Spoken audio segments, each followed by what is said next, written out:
আবারও ফিরে যাচ্ছি চট্টগ্রামের পটিয়ার মবের গল্পে। মব কত ভয়ঙ্কর হয়ে উঠেছে দেখেন, যে পুলিশ এখন বলতে বাধ্য হচ্ছে মব করছে। কোথায় করছে? থানার ভেতরে এসে মব করছে। মব না নিষিদ্ধ। ডক্টর ইউনূসের পক্ষে না তার প্রেস উইং বলেছে যথাযথ সাংঘাতিক ব্যবস্থা নেওয়া হবে মবের বিপক্ষে। সেনাপ্রধান না বলেছেন, সেনাপ্রধান বলার পরে মানুষ আশায় বুক বেঁধেছে। তারপর তারেক রহমান বলেছেন, সবাই বলছে মব জাস্টিস করা যাবে না, যদিও অন্তরে কি আছে, যার মনে যা ফালদা ওঠে তা। প্রেস সচিব ডক্টর ইউনূসের পক্ষে বলেছেন মব করা যাবে না, কিন্তু তিনি নিজের মুখে বলছেন মব না, pressure group. Pressure group Patiya থানায় গেল কেন? এইরকম প্রেশার দিতে কোন আইনে পড়ে এটা? হেফাজতে ইসলাম বলছে মব বললেই আপনি ফেসিবাদ হয়ে যাবেন। চিন্তা করেন কোথাকার কোন দেশে আমরা আছি। পটিয়ার এই ঘটনায় আবার কেন নজর দিচ্ছি? পুলিশ কি বলছে, ওসি কি বলছে, যে পটিয়ার শহীদ মিনারের সামনে থেকে এক ছাত্রলীগ নেতাকে ধরে আনছে, ধরে আনার পর পুলিশের হাতে দিয়ে বলছে অ্যারেস্ট করেন। পুলিশ বলছে তার বিরুদ্ধে মামলা নেই, অ্যারেস্ট করা যাবে না। ওরে, সে তো এখানেই সারা না। এতে করে পুলিশের সাথে লাগছে, সংঘর্ষ হয়েছে, 10 জন আহত হয়েছে, পুলিশেরও 6 জন আহত হয়েছে। তারপরে পুলিশের সামনেই ওই ছাত্রলীগ ছেলেকে আবার পিটাইতে গেছে। পুলিশের ওসি নিজে নিজে স্বীকার করছেন। পটিয়া থানার ভারপ্রাপ্ত কর্মকর্তা আবু জাহেদ মোহাম্মদ নাজমুল নূর তিনি বলছেন বৈষম্য বিরোধী ছাত্র আন্দোলনের নেতা কর্মীরা ছাত্রলীগের নেতাকে থানায় নিয়ে এসেছিলেন, পরে মব সৃষ্টি করে তাকে মারধর করা হচ্ছিল। এই প্রথম বোধহয় ওসির কাছ থেকে শোনা, বাংলাদেশে শুনতে হলো। সিচুয়েশন তারা এই জায়গায় নিয়েছে যে বৈষম্য বিরোধীরা মব করছিল, মব করেছে। আচ্ছা, মামলা হয়েছে এদের বিরুদ্ধে, যে থানায় ঢুকে মব করছে। হবে আপনারা আশা করেন? হবে তো দূরের কথা, পটিয়া উল্টায় ফেলতেছে।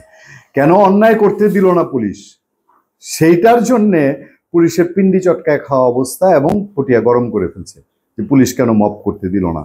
মানে অন্যায় করবে, অন্যায়ের বাধা পুলিশ দিতে পারবে না। এখানে পাবলিক হইলেও বুঝতাম, পুলিশ বাধা দিতে পারবে না। এখন এই আমাদের এই যে ওসি আবু জাহেদ মোহাম্মদ নাজমুন নূর, উনারে এতক্ষণে ফেসিবাদ বানাইছে কিনা আমি জানি না, বানানোর তো কথা নিশ্চিতভাবেই।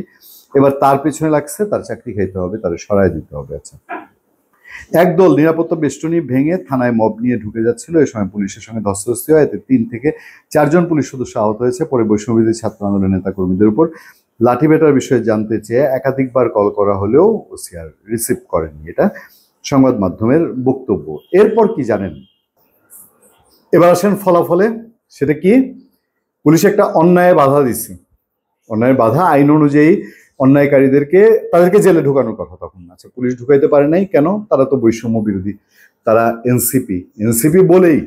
তারপরে কি করছে দেখেন, পরের দিন রাতভর তো গেলই এই হুলস্থুল কাণ্ড কারখানা। সেটা হলো যে এবার আরেকজন গিয়ে ওখানে হাজির। পুলিশের সঙ্গে 2 দফা সংঘর্ষের পর চট্টগ্রামের পটিয়া থানা ঘেরাও করেছে বৈষম্য বিরোধী ছাত্র আন্দোলনের নেতারা। এর আগে বলেছি না, ওইটা কি গ্রাস করতে চাচ্ছে থানা পুলিশ, যে সব তাদের কথায় উঠবে বসবে। মব ছাড়া তো তাদের পেটে ভাত জোটার কোনো সুযোগ নাই। মব যদি বন্ধ হয়ে যায় তাহলে ওদের পেটে কিভাবে ভাত জুটবে? আর ডক্টর ইউনূস সাহেব যতদিন আছেন। আচ্ছা, বুধবার সকাল 9:30 থেকে থানার মূল ফটকের সামনে অবস্থান নেয় তারা। সুষ্ঠু বিচার না হওয়া পর্যন্ত আন্দোলন চালিয়ে যাওয়ার ঘোষণা দিয়েছে আন্দোলনরতরা। বৈষম্য বিরোধী ছাত্র এনসিপি কোথায় ছিল যখন জগন্নাথ বিশ্ববিদ্যালয়ের স্টুডেন্টদেরকে পেটানো হয়? গিয়েছিল ঘেরাও করতে, শাহবাগ থানায় গিয়েছিল, গিয়ে বলেছিল যে ছাত্রদেরকে সুষ্ঠু বিচারের আওতায় আনেন। আগস্টে তো খুব দেখেছিলাম, জুলাইয়ে দেখেছিলাম। এখন কেন না? এখন তাদের 2 জন গিয়ে ওখানে, মানে এগুলো তো ডাকাতির উপক্রম, মব সৃষ্টি করতে গেছে দল বাইধা, এদের কেন পুলিশ বাধা দিচ্ছে? এখন বিচার করা লাগবে। দেখেন, একই দাবিতে সকাল 10:40 দিকে চট্টগ্রাম কক্সবাজার মহাসড়কে পটিয়া থানার সামনে সড়ক অবরোধ করে আন্দোলনকারীরা অপর একটি অংশ, এতে উভয় পাশে যানজট সৃষ্টি হয়। ঢাকা কক্সবাজার রোডই বন্ধ।